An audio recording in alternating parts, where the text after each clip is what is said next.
მოგესალმებით. რაც შეეხება საკითხს, რომელიც უკავშირდება საარჩევნო გარემოს გაუმჯობესებას და ამ შემთხვევაში კონკრეტულად საარჩევნო ოლქების გადანაწილებას, ჩვენ ამ მიმართულებით ინტერპარტიული ჯგუფი ვცდილობთ ჯერ კონკრეტულად საკითხის გააქტიურებისგან თავი შევიკავოთ ერთი მარტივი მიზეზის გამო.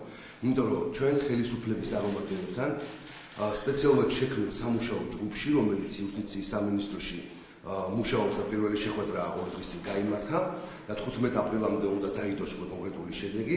მუშაობთ ძალიან კომპლექსურ საკითხებზე, რომელიც მოიცავს უპირველეს ყოვლისა საარჩევნო სისტემის ცვლილებას და შემდეგ საარჩევნო კოდექსში შემავალი ცვლილებების განხორციელებას.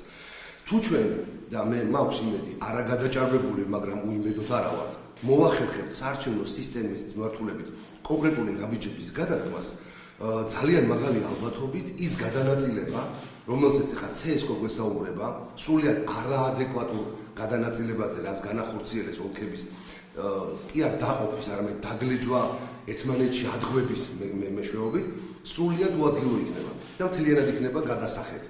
მე მაქვს იმედი, რომ ასეც მოხდება და ჩვენს ქვეყანაში არ მივიღებთ ისეთ აბსურდს, რომელიც დღეს დაამკვიდრა ხელისუფლებამ, როდესაც მაგალითად რაჭა, ლეჩხუმის, ქვემო სვანეთის და ზემო სვანეთის მუნიციპალიტეტებს მხარეებს და 5 მუნიციპალიტეტს ეყოლება ერთი მაჟორიტარი. ხო, ხვდებით რომ ეს სრული აბსურდია. თითოეულ მათგანში მყოფ ერთ მაჟორიტარს, როგორც აქამდე იყო, იმას არ ქონდა იმის შესაძლებლობა, რომ სრულფასოვნად განეხორციელებინა შეხვედრები თავის ამომრჩეველთან ძალიან რთული რელიეფური პირობების გამო და ესეც კი გართულებული იყო და ეხლა წარმოიდგინეთ ერთმა ადამიანმა როგორ უნდა მოახერხოს მაგალითად ზემო სვანეთიდან ქვემო სვანეთში გადასვლა მესტიიდან ლენტეხში, როდესაც ერთმანეთთან დამაკავშირებელი გზა არ არსებობს, უნდა შემოიაროს დაახლოებით 200 კილომეტრი და სამეგრელოდან შევიდეს. სრული აბსურდია. ეს იმას ნიშნავს, რომ უბრალოდ ამ ოლქს, რომელშიც 5 მუნიციპალიტეტი გაერთიანდა, უბრალოდ არ ეყოლება მაჟორიტარი. რაც არ უნდა მონდომებული ადამიანი აირჩიონ, აქ მაჟორიტარად ის ადამიანი ფიზიკურად ამას ვერ შეძლებს. ან მუდმივად ვერტფრენში უნდა იჯდეს და სხვა არაფერი საქმე აღარ უნდა კონდეს.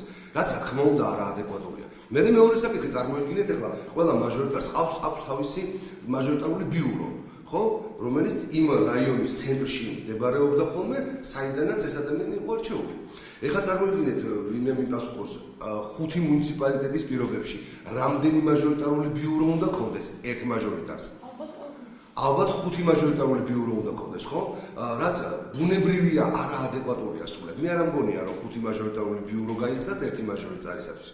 ამიტომაც იგივე მდგომარეობა გვაქვს ჩვენ აქეთ მხარეს აღმოსავლეთში უკვე ყაზბეგი, თიანეთი, დუშეთის მიმართულებით, სადაც ასევე შეუძლებელია და სრულიად არაადეკვატურია ამ 3 მუნიციპალიტეტის გაერთიანება ერთ მაჟორიტარულ ოლქში. ამიტომაც ვესაუბრებოდით ხელისუფლებას, რომ ეს არ არის შესაძლებელი ლოგიკურად მოხდეს ამის დაყოფა. ეს არაადეკვატურია. თბილისზე ხო აღარ ვსაუბრობ.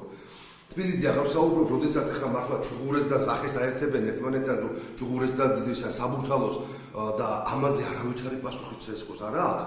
ხვდები, რომ საქმე გაქვს ძალიან სერიოზულ დილეტანტიზმთან. ძალიან სერიოზულ არაადეკვატურობასთან და უბრალოდ საქმის არცოდნასთან.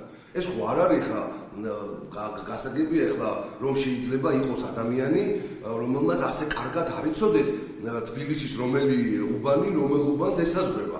მაგრამ როდესაც შენ ამ შემთხვევაში დაგევალება საქმე, რომ უნდა დაყო თბილისი 22 ტოლ ნაწილად და წარმოდგენა არ აქვს რომელი უბანი რომელთან ესაზღვრება და ამორჩეველი რო არ დააბნიო მაქსიმალურად ეს ყველაფერი გააკეთო კომპეტენციის ფარგლებში, მე არ ვიცი ის რაც შენ მოგთავაზო გუშინ CSKO, ეს არის კომედია, ეს არის სასაცილო სატირალი რო არ იყოს ხო? ინტერპარტიულ ჯგუფს შეხვედრა ჰქონდათ ხელისუფლების წარმომადგენლებთან და გარკვეულ საკითხებზე შეთანხმდით შემდეგ იგეგმება შემდეგი ეტაპი. ასე ლოდებით, რა საკითხი შეიძლება გადაცდეს დადებითად და რა რჩება კითხვის ნიშნის ქვეშ და შემდეგ რა იქნება? დიახ, პირველ რიგში უნდა ვთქვა ის, რომ მე არ ვარ განწყობილი საერთოდ, რომ საკუთარ თავს შეუქმნა ხოლმე გადაჭარბებული მოლოდინები, არ მიყვარს.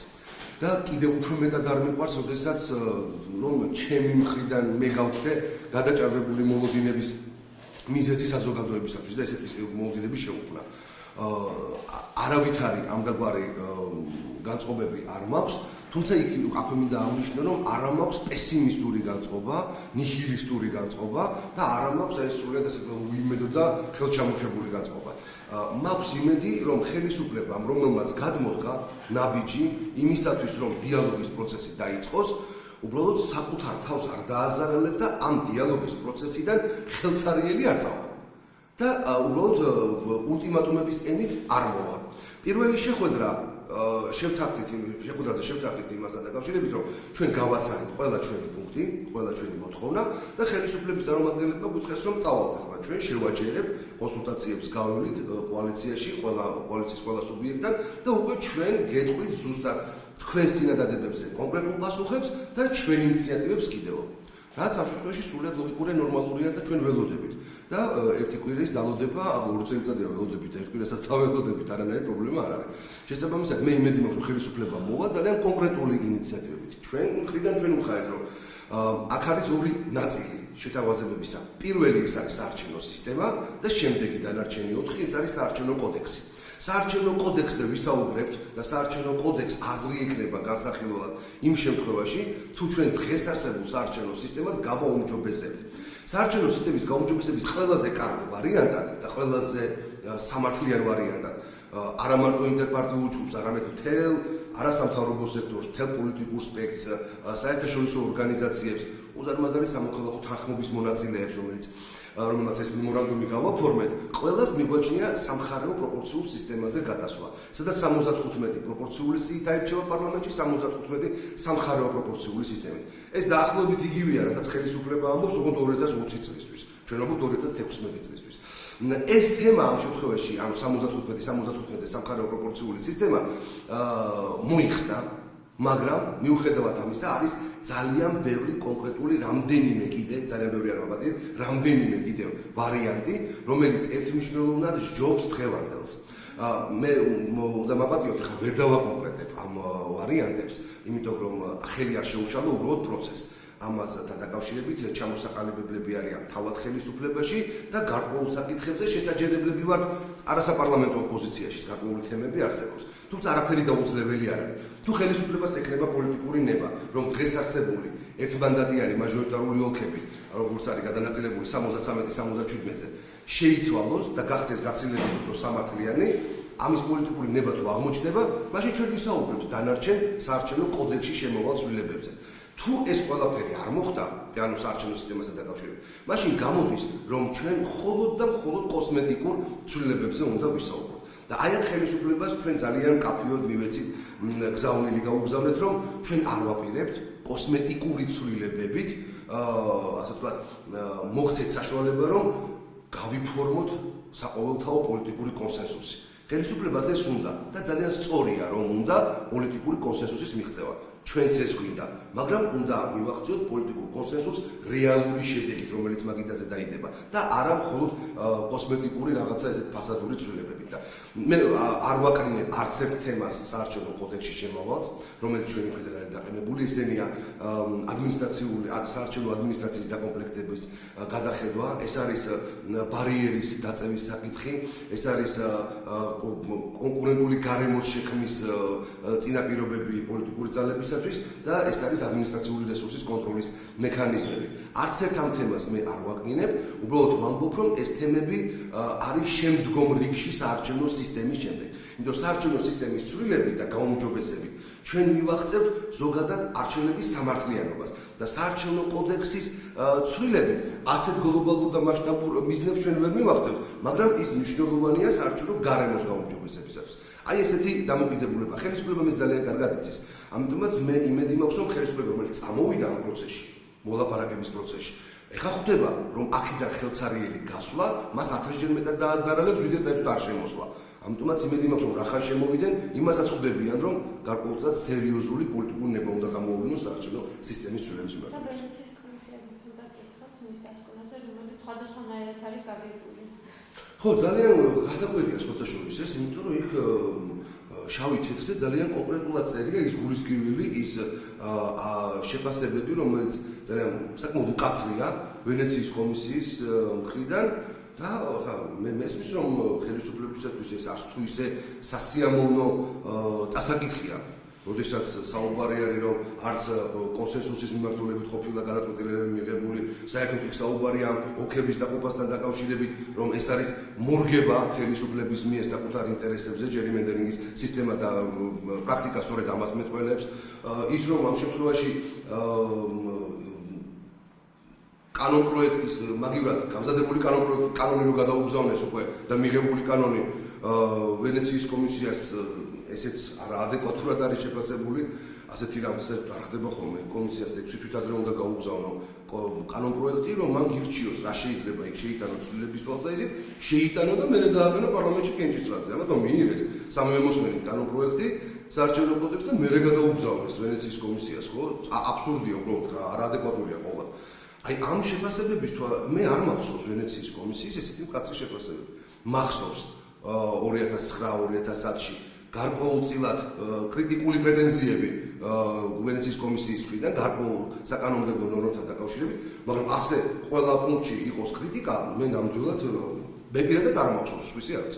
შესაბამისად, ეს გახდება ძალიან სერიოზული პრობლემა ხელისუფლებისათვის, ზოგადად როგორც ჩვენ ვამბობთ, უკვე ამ არჩევნების შემდეგ მისი საერთაშორისო ლეგიტიმაციის თვალსაზრისით.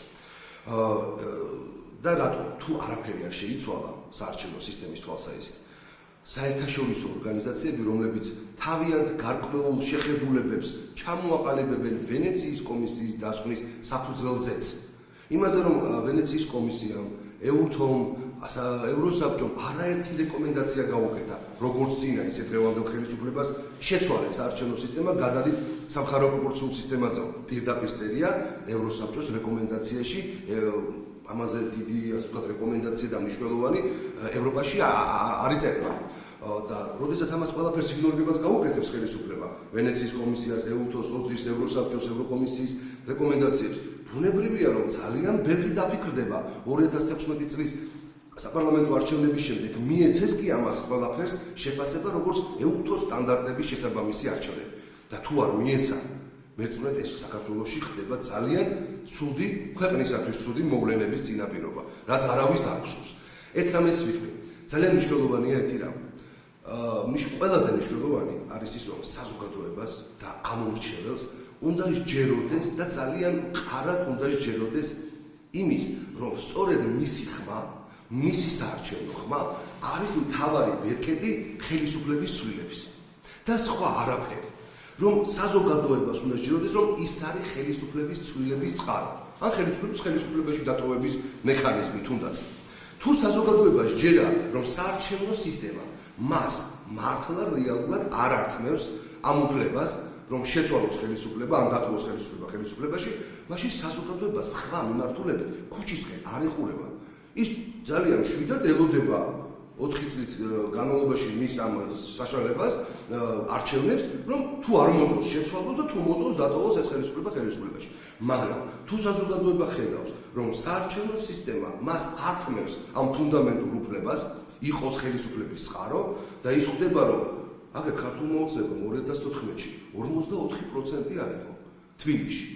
მაგრამ იმის გამო რომ საარჩევნო სისტემა არის მაჟორიტარული და ნახევარი საკრებულოსი მაჟორიტარია, ნახევარი პროპორციული, აიღეს 75% დეპუტატებისა. ეს რას ნიშნავს? ანუ რა მნიშვნელობა აქვს საზოგადოების უმრავლესობა რას ფიქრობს? მე ვერო საზოგადოების უმრავლესობა არ დაუჭირა მხარი ქართულ ოცნებას თბილისის არჩევნებში და 56%-მა სხვა არჩევანი გააკეთა მისულების 56%-მა. მე რა ხელისუფლება მაინც აბსოლუტური უმრავლესობა ჩაიგდო ხელში. რას ნიშნავს ეს? საზოგადოება ხედავს, რომ მას როგორც წინა ხელისუფლება ესეც ართმევს ბერკეტს იყოს ხელისუფლების წყარო. ამიტომ ფიქრობს, რომ თუ მე ამის საშუალება არ მაქვს, ესე იგი თუ არ მომწონს ხელისუფლება, ისევ კომბალი უნდა ავიღო ხელში. ეს ყველაზე ცუდი რამ არის. და ამ ქვეყანაში მე ადრეც ამის მომხრე ვიყავი და დღესაც და მომავალშიც ამის მომხრე ვიქნები, რომ მხოლოდ ცივილიზებული საარჩევნო გზით მოხდეს ცვლილებები ქვეყანაში. და მაგრამ საზოგადოებას თუ სხვა შანსს არ დაუტოვებთ და არ დაუტოვებს ხელისუფლება, ის აუცილებლად დაიწყებს ქუჩისკენ ფიქს. ამიტომაც ვაფრთხილებ ხელისუფლებას, რომ თუ არ იქნება რეალური ცვლილებები საარჩევნო სისტემის თვალსაჩინო, რაც დაუბრუნებს მოსახლეობას იმის განცდას, რომ 44% თუ აიღო ხელისუფლება, 44% უნდა შევიდეს პარლამენტში და არა 75-ით, ხო?